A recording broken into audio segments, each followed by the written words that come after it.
Donc, dans l'ordre aléatoire qui a été fait ici, mais toujours aléatoire, donc Gérard Klein, qu'on ne présente quasiment pas, hein, mais qui est encore un peu présentable quand même.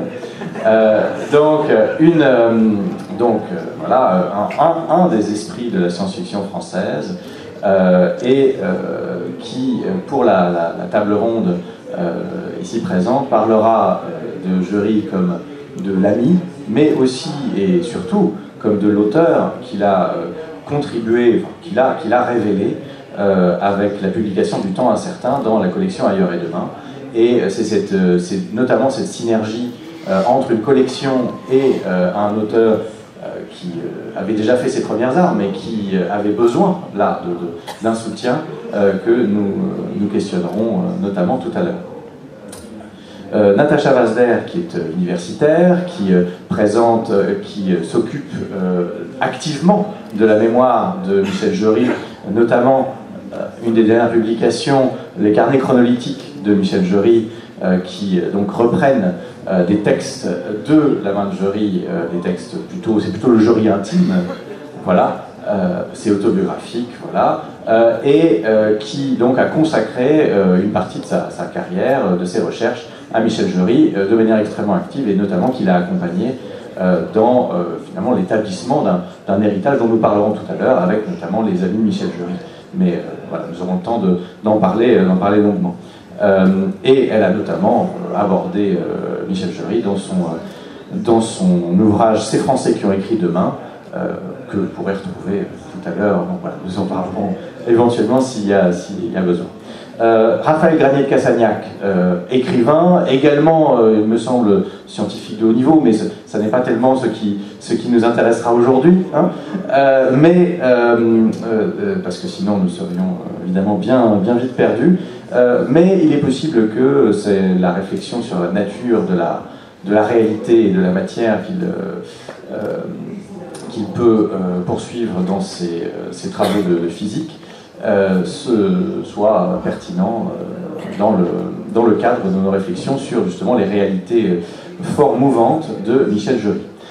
Et donc il est également écrivain, et sa série, son diptyque autour de l'éternité, Eternity en français dans le texte, est tout à fait, alors je le laisserai statuer sur la question, mais me semble pouvoir entrer en résonance avec l'œuvre de Michel Jury de manière assez manifeste, mais je n'anticipe pas, pour une fois. Donc Viking Eternity, notamment, dernier ouvrage paru. Et enfin, Jacques Barbery, qui est un écrivain, auteur d'une quinzaine de romans, d'une centaine de nouvelles, et qui se revendique, me semble-t-il, de multiples influences, celles de Dick, de Ballard, de Borges, influence qui, je pense, pourrait aussi inclure, mais ça sera à lui de nous en parler, pourrait aussi inclure Michel Jury. Ne fût-ce que par un compagnonnage d'écriture, puisque un certain nombre de réflexions justement sur la réalité, de représentation de réalité perturbée, me semble pouvoir être commune à ses œuvres et à celles de Michel Jury. Et vous verrez quelques couvertures tournées, mais tout à l'heure dans Diaporama, mais je recommande notamment Le Crépuscule des Chimères, que j'ai lu dernièrement, qui est assez fascinant, mais nous en reparlerons à l'occasion, si ça s'y prête. Sur ce, nous allons donner la parole à Michel Jury, donc écouter et voir le petit film qui a été présenté, et nous reprendrons ensuite l'hommage après cela.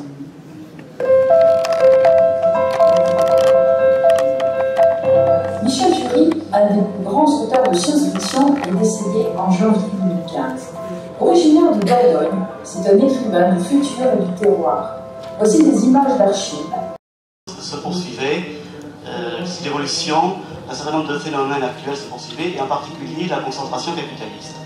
Et j'ai imaginé qu'en 2039, date un petit peu symbolique puisque c'est 100 ans après la déclaration de guerre, le monde était partagé, ou enfin la plus grande partie de la planète était partagée entre deux super multinationales, entre deux hypersystèmes, et qu'une fusion était sur le point d'avoir lieu entre ces deux hypersystèmes, en réalité une fusion qui cachait l'absorption de l'un des supersystèmes par l'autre. Parce que finalement, les gens qui nous disent qu'un surgénérateur, les techniciens, la technostructure qui nous dit qu'un surgénérateur ne peut pas exploser, ce sont à peu près les mêmes gens, approximativement les mêmes gens qui nous disent qu'il ne peut pas y avoir d'erreur dans nos factures téléphoniques. Le pouvoir est au centre d'une thématique, d'une opposition sagesse-folie, qui est elle-même au centre de la thématique science-fiction. Donc le pouvoir est au centre de la science-fiction, et comme le pouvoir est aussi au centre du monde, la science-fiction est au centre du monde, ce qui n'empêche pas d'être à la périphérie. Vous avez dit un jour, effectivement, que la science-fiction, c'était le jeu du monde. Il y a une chose qui m'a également frappé dans la lecture du territoire humain, c'est la place que vous accordez à, justement, ce pouvoir alors qu'il devient absent.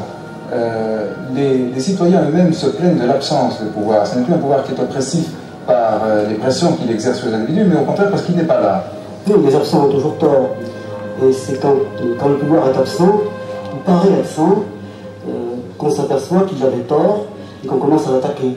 Mais le futur que je décris ne me semble pas du tout incroyable. Et bon, s'il m'arrive d'écrire des histoires fantastiques, et volontairement fantastiques, une bonne partie des récits de science-fiction que j'invente sont faits à partir de petits faits de la vie quotidienne, de petits faits de la réalité actuelle, et ils sont extrapolés à partir d'une réalité qui est déjà là.